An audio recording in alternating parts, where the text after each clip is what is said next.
संसार की वास्तविकता।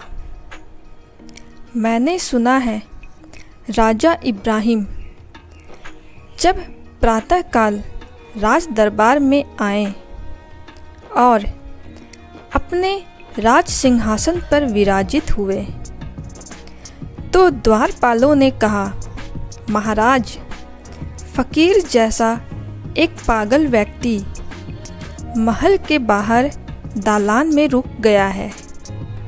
उसे हटने कहता हूँ तो जाता ही नहीं है। वह कहता है यह सराय है। सराय मुसाफिरों को ठहरने के लिए ही होता है। मैं यहाँ से नहीं जाने वाला। राजा उसकी अटपटी बातों को सुनकर कुछ विचारा। तदुपरांत कहा, उसे बुला कर लाओ। उस पागल व्यक्ति को अंदर बुलाया गया। राजा ने कहा, मुसाफिर, क्यों जिद मचाते हो? क्यों दंड भोगना चाहते हो? क्यों मेरे महल को सराय कहते हो? तुम्हें शर्म नहीं आती झूठ बोलते हुए? देखने में तो संत जैसे लगते हो, परंतु झूठ बोलते हो। एक गृहस्थ भी अगर धर्मात्मा होता है तो झूठ बोलने से डरता है, और तुम साधु जैसे प्रतीत होते हुए भी बेधड़क झूठ बोलते हो।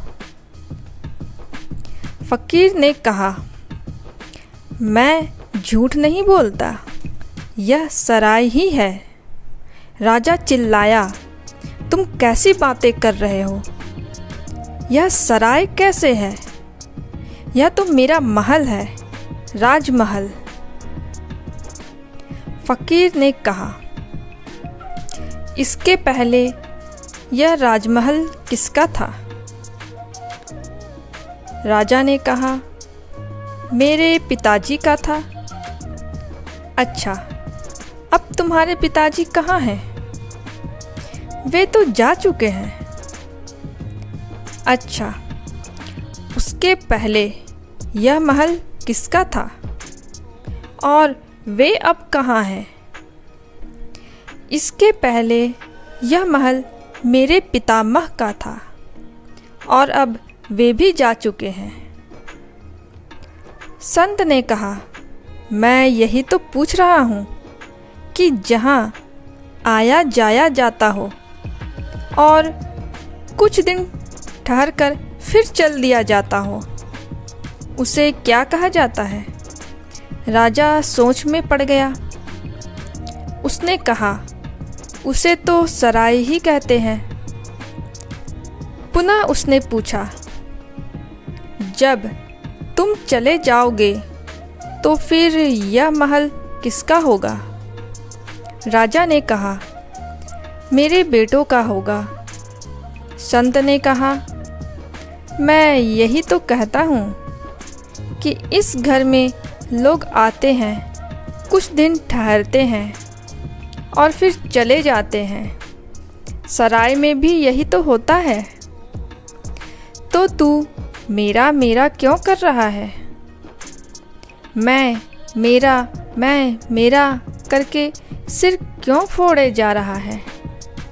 रह घर में, पर मेरा मेरा के चक्कर में मत फंस। अंतस में बोध रख कि मैं यहाँ पर आया हूँ। कुछ दिन रहूँगा, फिर चला जाऊँगा। फिर दूसरे लोग यहाँ आएंगे, वे रहेंगे, वे भी चले जाएंगे। महल रहेगा, पर ना मालूम इसमें कितने लोग आएंगे और चले जाएंगे। यह घर अपना नहीं।